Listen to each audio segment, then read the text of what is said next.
देखते हैं। लिख लिए हो ना सब लोग? नहीं लिखे हो अभी? कोई बोल ही नहीं रहा है। हो गया है तो ध्यान देंगे बोर्ड पे। बोलना सीखो, समझ में आया? कुछ बोलोगे ही नहीं तो पता कैसे चलेगा क्या कर रहे हो क्या नहीं कर रहे हो, लिख रहे हो या चुपचाप बैठे हो? पता है, बोलोगे तो बढ़िया रहेगा, तुम्हारे लिए भी हमारे लिए भी।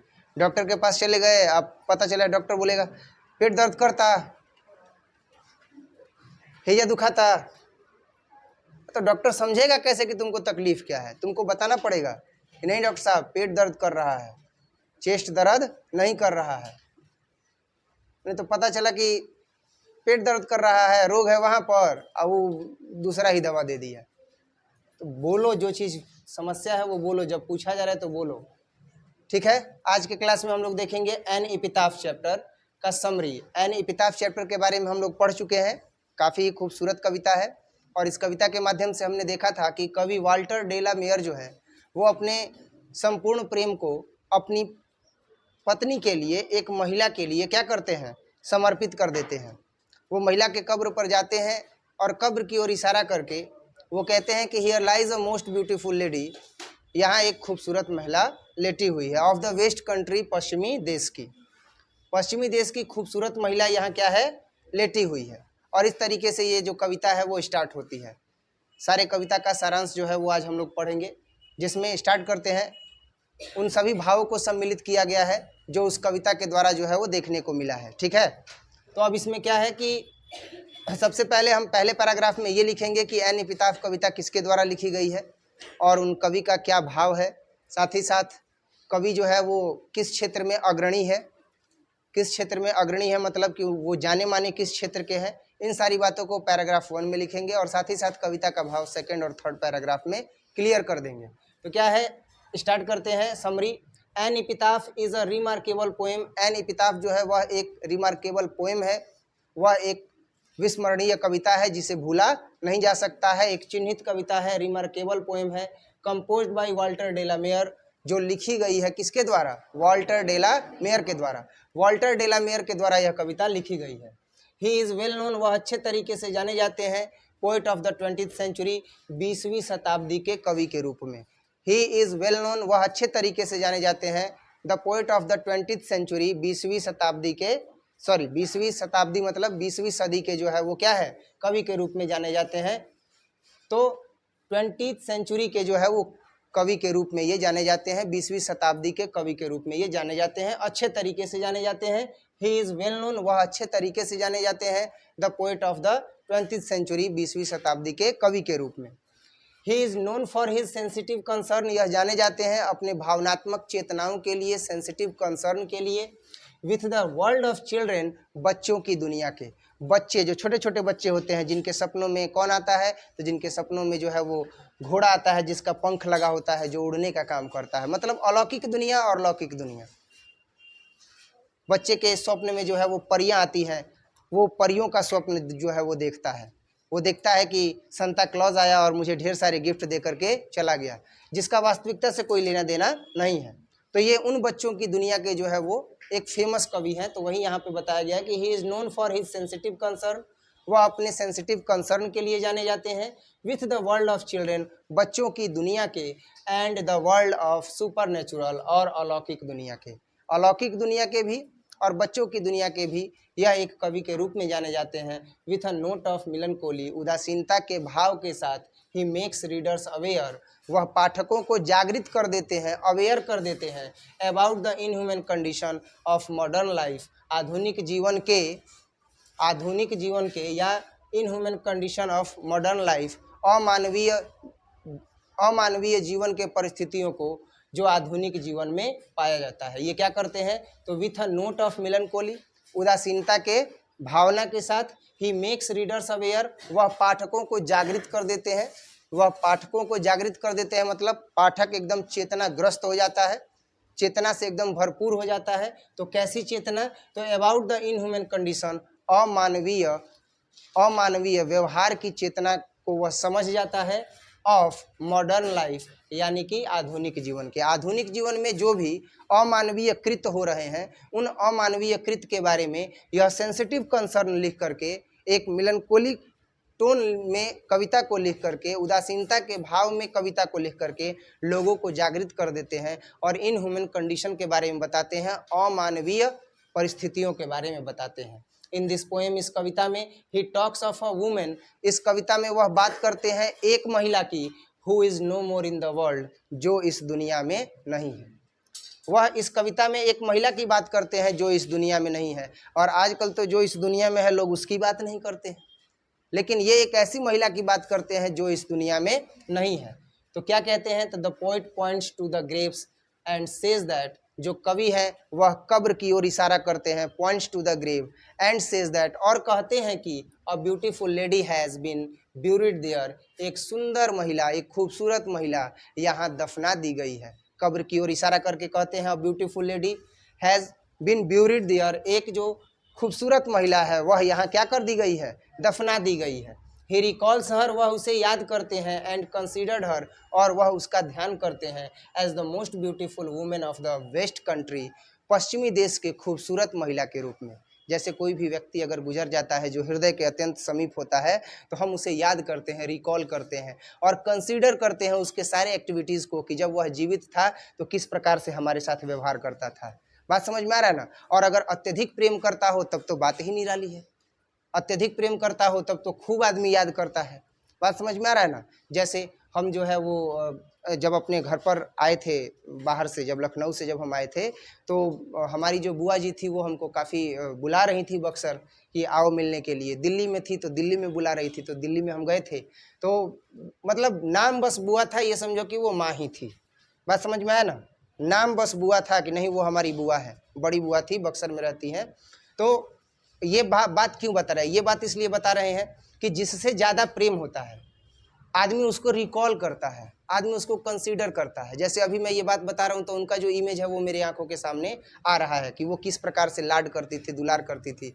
और जैसे ही दिल्ली गए तो देख करके ही, अभी हम प्रणाम कर रहे हैं, चरण स्पर्श कर रहे हैं, एकदम गोदी में लेके, सोचो हम कितने बड़े हैं, गोदी में लेकर के एकदम यहाँ चुम्मी, यहाँ चुम्मी, यहाँ चुम्मी, खूब एकदम बबुआ बचवा बोल करके, जैसे छोटे बच्चे को पुचकारा जाता है, दुलारा जाता है।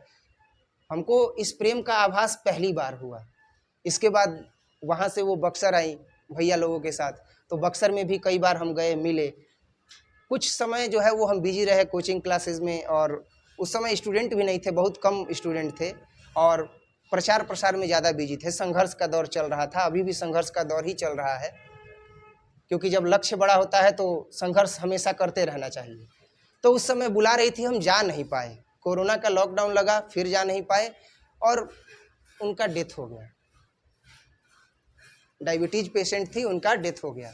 आप यकीन नहीं करोगे, जब हम लोग वहाँ गए शमशान भूमि में, ऐसे ही धूप था और अब तो हल्का सा धूप में निकलते हैं तो लू लग जाता है। आप यकीन नहीं करोगे, चिता को सामने जलते हुए और उसको राख बनते हुए हम देखे, और वो जो भावना थी, अगर अन्य लोग होंगे तो उनको केवल चिता जलते हुए दिखाई देगी, लेकिन हम जब चिता जलता हुआ देख रहे थे तो उसमें से उनका मुस्कुराता चेहरा याद आ रहा था। साथ ही साथ ये याद आ रहा था कि किस प्रकार से वो पुचकार रही थी, दुलार रही थी। वो सारा सीन उस जलती हुई आग में मुझे दिखाई दे रहा था। तो ये जो भावना है, वो भावना मैंने क्या किया था, मैंने नहीं किया था, ऑटोमेटिकली। और एक भावना जागृत हुई कि इस जीवन में कुछ भी अस्थाई नहीं है, इस जीवन में कुछ भी अस्थाई नहीं है, एक न एक दिन सब चीज़ क्या हो जाएगा, समाप्त हो जाएगा। उसी प्रकार से जैसे मुझे ये भावना जागृत हुई, तो कभी भी यहाँ पर जो है वो भावनाओं से ओतप्रोत हो जाते हैं, और ओतप्रोत होते हुए क्या कहते हैं कि जब ये कब्र की ओर इशारा करते हैं, ये पॉइंट आउट करते हैं कब्र की ओर, तो वो रिकॉल करते हैं, याद करते हैं। तो मान लो कि उनके धर्म में कब्र है तो वो रिकॉल करते हैं, और हमारे रिलीजियस मैटर में क्या है, तो चिता के रूप में साज करके और डेड बॉडी को, अग्नि को समर्पित कर दिया जाता है। तो उतने देर के लिए जो है वो काफ़ी भाव विभोर हुए, और जब देख रहे थे तो एकदम मतलब ये भी समझो कि आंखों से आंसू भी बहुत ज़्यादा गिर रहा था, लेकिन कुछ आवाज़ नहीं निकल रहा था। तो इस तरह का सिचुएशन मिलता है जब कभी भी कोई अगर हृदय के करीब रहता है और वो जुदा होता है। तो इस प्रकार से हम देखते क्या है कि कवि कहते हैं कि the poet points out to the graves, कवि जो है वो ग्रेव की ओर इशारा करते हैं, कब्र की ओर इशारा करते हैं। एंड सेज दैट, और कहते हैं कि a beautiful lady has been buried there, एक खूबसूरत महिला यहाँ दफना दी गई है। जैसे मैंने बताया कि मैं याद कर रहा था कि किस प्रकार से पुचकार रही थी, दुला रही थी, कैसे गोदी में इतने बड़े बच्चे को लेकर के एकदम बच्चे जैसा जो है वो लाड कर रही थी, प्यार कर रही थी, मुझे वो याद आ रहा था। तो इनको क्या याद आ रहा है कि एक खूबसूरत महिला जो है यहाँ पर दफना दी गई है। He recalls her and considered her as the most beautiful women of the west country, वह उसे याद करते हैं, वह उस महिला को याद करते हैं और उसका ध्यान करते हैं एक खूबसूरत महिला के रूप में, औरत के रूप में, पश्चिमी देश के खूबसूरत महिला के रूप में उन्हें याद करते हैं। कैसे मैंने अभी याद किया अपनी बुआ को कि माँ नहीं बल्कि माँ जैसी, बुआ नहीं बल्कि क्या थी, माँ जैसी ही थी। बात समझ में आ रहा है ना? तो जब कभी भी ये बात आता है तो ये कहना पड़ता है क्योंकि वो माँ जैसा लाड प्यार करती थी। तो उसी प्रकार से ये भी जो है वो याद करते हैं, क्या याद करते हैं कि जो महिला है वो काफ़ी खूबसूरत महिला थी और वो पश्चिमी देश की सबसे खूबसूरत महिला थी। She had the habit of moving, उसकी आदत थी घूमना, हियर एंड दियर, यहाँ और वहाँ, यहाँ और वहाँ उनका घूमना जो है वो आदत था, मूव करते रहती थी। एंड हैड नो कमिटमेंट, और कोई कमिटमेंट नहीं था लाइफ में, जो है वो कोई कमिटमेंट नहीं था, मतलब वह चिंताओं से क्या थी, मुक्त थी और स्वतंत्र रूप से कभी यहाँ कभी वहाँ क्या करती रहती थी, घुमा करती थी, स्वतंत्र रूप से घुमा करती थी। जैसे छोटी सी बच्ची और छोटा सा बच्चा स्वतंत्र रूप से घूमते हैं, विचारों से मुक्त होकर के, अवसाद से मुक्त होकर के, टेंशन से मुक्त होकर के, वैसे ही वो महिला भी क्या करती थी, वह घूमा करती थी।